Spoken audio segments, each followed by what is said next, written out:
Salut la foule. Alors, petite vidéo sur les accords ouverts. Évidemment, cette vidéo-là s'adresse plutôt aux plus débutants d'entre vous, ceux qui ont commencé il y a quelques semaines, quelques mois, qui sont encore en train de ramer sur le passage des accords ouverts. Je vous souhaite bon courage d'avance, on est tous passés par là. Et donc, je vais vous faire une petite vidéo résumée de ces positions-là que vous avez pour certains d'entre vous déjà toutes.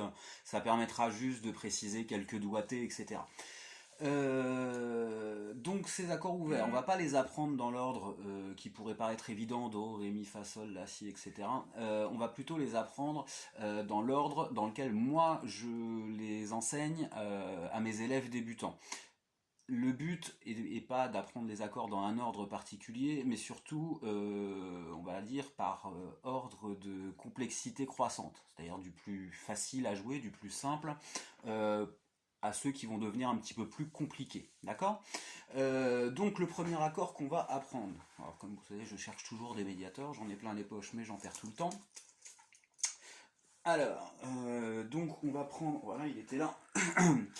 Voilà, donc on va prendre la première position qu'on va apprendre, c'est l'accord de mi mineur, d'accord? L'accord de mi mineur qui a l'avantage, la facilité de pouvoir se jouer avec deux doigts. Alors je vais essayer de vous faire des plans plutôt main gauche, hein, la main droite étant pas très utile pour vous. Donc le plan main gauche, voilà, on va jouer l'accord de mi mineur comme ça, donc avec deux doigts, hein, corde de la et corde de ré à la case 2. Donc là je prends majeur et annulaire. Et ce qui nous donne ça, on le joue sur 6 cordes, hein, avec toutes les cordes à vide. D'accord? J'espère que vous voyez bien. Cet accord, évidemment, qu'on peut jouer avec un autre doigté qui va être ce doigté-là, index plus majeur. D'accord? Vous voyez que ça ne change rien. Vous pouvez prendre pardon, le doigté que vous voulez. Vous verrez que par contre, ça aura peut-être une incidence à la facilité que vous aurez à changer d'accord en fonction de l'accord qui va précéder et l'accord qui va suivre. C'est-à-dire que selon le doigté que vous utilisez là, il sera peut-être plus simple d'aller sur certains accords que sur d'autres. D'accord? Je vous donne un exemple tout bête, par exemple, pour aller du mi mineur au do majeur, l'intérêt va être d'avoir l'index plus le majeur, et de pouvoir garder le majeur en tant que pivot dans un premier temps pour aller jusqu'au do, d'accord? Alors si vous preniez comme ça, vous voyez qu'il va falloir enlever les deux doigts et les replacer, ce qui est faisable, hein, évidemment, mais voilà, ça vous facilitera peut-être la tâche dans certains cas. Voilà. Donc premier accord, donc mi mineur, hein. Ok. Deuxième accord, on va prendre l'accord de la mineur. L'accord de la mineur qu'on va jouer comme ça. Alors là, il n'y a pas beaucoup de possibilités de doigté. Il y en a même qu'une seule, hein, pour être honnête. De toute façon, voilà, on va avoir donc le majeur, case 2 de la corde de ré. L'annulaire, case 2 également, mais de la corde de sol. Et case 1 de la corde de si pour l'index. Ce qui nous donne ça. D'accord?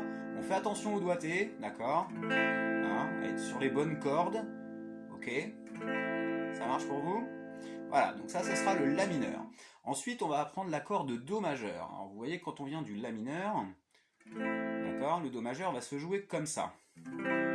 Donc là, on va avoir donc, notre annulaire case 3 de la corde de la. Nous allons avoir le majeur à la case 2 de la corde de ré. Corde à vide de sol, attention, on a une corde à vide entre les deux, hein. Et l'index ici qui est corde de si à la première case, d'accord? Et on fait bien attention justement à garder le doigté pour ne pas obtenir cet accord que j'entends bien trop souvent. Oui, je t'ai reconnu. Voilà. Donc après nous allons voir l'accord de ré. Alors l'accord de ré qui est très facile à mémoriser si vous voyez les schémas, hein, je vous invite à aller retrouver vos schémas dans vos cours. Si vous n'avez pas tous les schémas, je vous invite à les retrouver sur le net tout simplement ou sur une application, etc.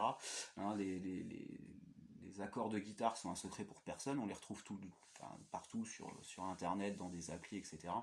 Donc on va voir ensuite l'accord de ré. Donc l'accord de ré qui a la particularité, vous voyez, de faire cette sorte de petit triangle, on va dire, sur 3 cordes, hein, tac, tac et tac. Donc on met l'index, surtout l'index, sur la corde de sol à la case 2, d'accord? Ensuite nous avons ici l'annulaire sur la corde de si à la case 3 et notre majeur ici à la case 2 de la corde de mi aigu. Et on fait attention, cet accord a une particularité, c'est qu'il se joue sur 4 cordes uniquement, sinon ça donne ça. Et c'est très moche, d'accord? Donc on va le jouer uniquement sur les 4 cordes aiguës. Ok? Et on fait pareil, encore une fois, attention au doigté. Ok? Après l'accord de Ré, on va voir l'accord de Sol. Alors cet accord de Sol qui a une petite particularité, c'est que lui, il a plusieurs doigtés possibles, voire même 2 positions possibles en réalité. L'accord de Sol qu'on vous apprendra le plus souvent, c'est celui-ci.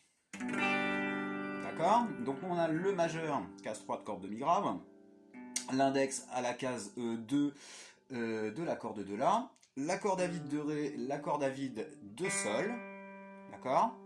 Et sur les 2 cordes aiguës, l'annulaire et l'auriculaire à la case 3, hein, corde de Si et corde demi-aiguë, ce qui vous donne ça. Ok? Vous trouverez souvent aussi une position qui va être celle-ci, qui a l'avantage en fait de libérer le petit doigt, ça fait toujours un doigt de moins à s'occuper. Donc en fait, il va s'agir de libérer la corde de Si à vide, d'accord, et non plus de l'avoir à la case 3 ici, mais d'avoir la corde de Si à vide, et par contre de conserver la case 3 de la corde demi-aiguë, mais par contre on va la jouer du coup avec l'annulaire au lieu de l'auriculaire, au lieu du petit doigt, d'accord? Et vous allez me dire, bah ouais, mais on a changé une note. Et oui, on a changé une note, mais cet accord reste un accord de Sol majeur. Pourquoi? Car les notes d'un accord de Sol majeur, pour information, c'est Sol, Si et Ré. Là, la note que j'avais ici sous mon annulaire dans la position de départ, c'était un Ré. Si j'enlève ce doigt que j'ai sur la corde de Si, et ben j'obtiens du coup un Si. Et donc le Ré comme le Si faisant partie de l'accord de Sol majeur, notre accord reste un accord de Sol majeur. Ok? Donc là, on a donc la première position de Sol que je vous avais montré, la deuxième qui peut être faite comme ça, et en gardant exactement le même accord, les mêmes notes, on peut changer le doigté et obtenir, attention, tour de magie, hop là, ce doigté là. Donc annulaire, ici corde de Mi à la case 3, majeur, corde de La à la case 2, et le petit doigt ici, l'auriculaire, hein, sur la corde de Mi aiguë. D'accord? Vous allez me dire, bah ouais, mais il est super galère ce doigté là, c'est pas pratique. Effectivement, c'est pas pratique, ça demande un petit peu de gymnastique, notamment pour votre petit doigt.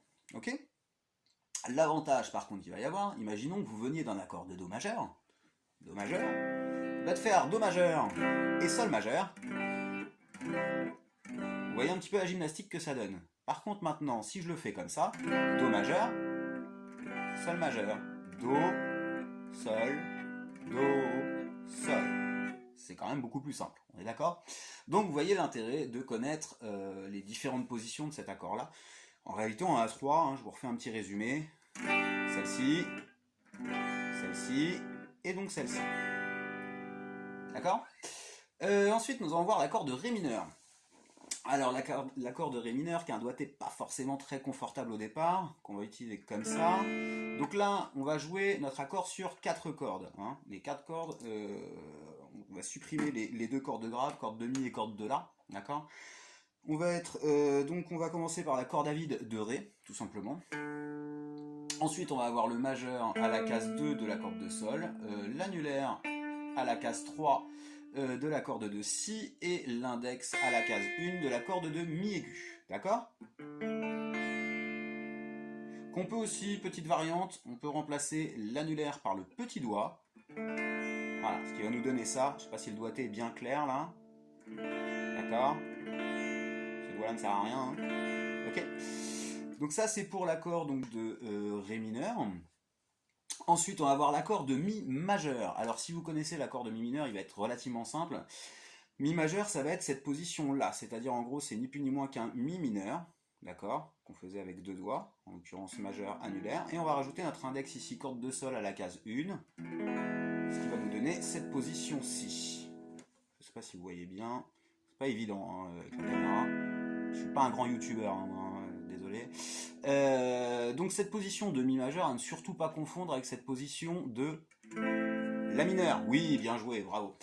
Donc on fait attention, hein, surtout on ne confond pas le Mi majeur et le La mineur, le doigté étant le même avec une corde de décalage. Faut faire attention à ça. Et pour finir, donc l'accord de La majeur qui va se jouer comme ça. Alors ça consiste à faire une sorte de pâté de doigts sur 3 cordes. Hein. On a toutes les cordes, vous voyez, qui sont jouées à la case 2. Donc le but du jeu, c'est de réussir à se faire une place pour chacun des doigts. D'accord ? On va avoir tout d'abord donc l'index sur la case 2, évidemment, de la corde de Ré, le majeur case 2 de la corde de Sol, l'annulaire case 2 de la corde de Si, et la corde à vide de Mi aigu. D'accord ? Donc vous voyez, la difficulté, c'est de faire tenir tous les doigts dans la bonne case. D'accord ? Accord qu'on peut faire aussi comme ça, c'est-à-dire au lieu de prendre ces 3 doigts-là, index, majeur, annulaire, on va prendre majeur, annulaire et auriculaire. Vous avez vu comme on connaît bien le nom de ces doigts quand on donne des cours de guitare, qui vont nous permettre évidemment de créer le même accord. Ok ? Voilà.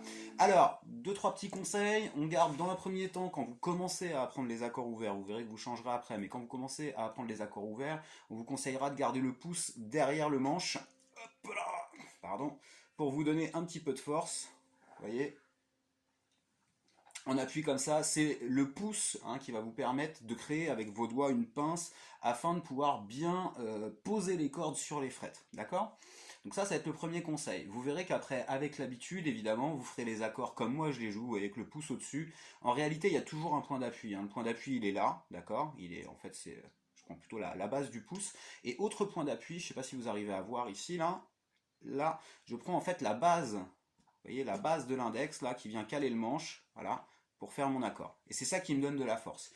Avec la précision qu'on obtient petit à petit, on a besoin évidemment de moins de force, de moins d'énergie pour poser un accord correctement, et donc du coup on peut se permettre après d'avoir des positions qui sont un petit peu plus confortables, un peu moins fatigantes. Mais pour ça il faut obtenir une certaine précision dès le départ, d'accord ?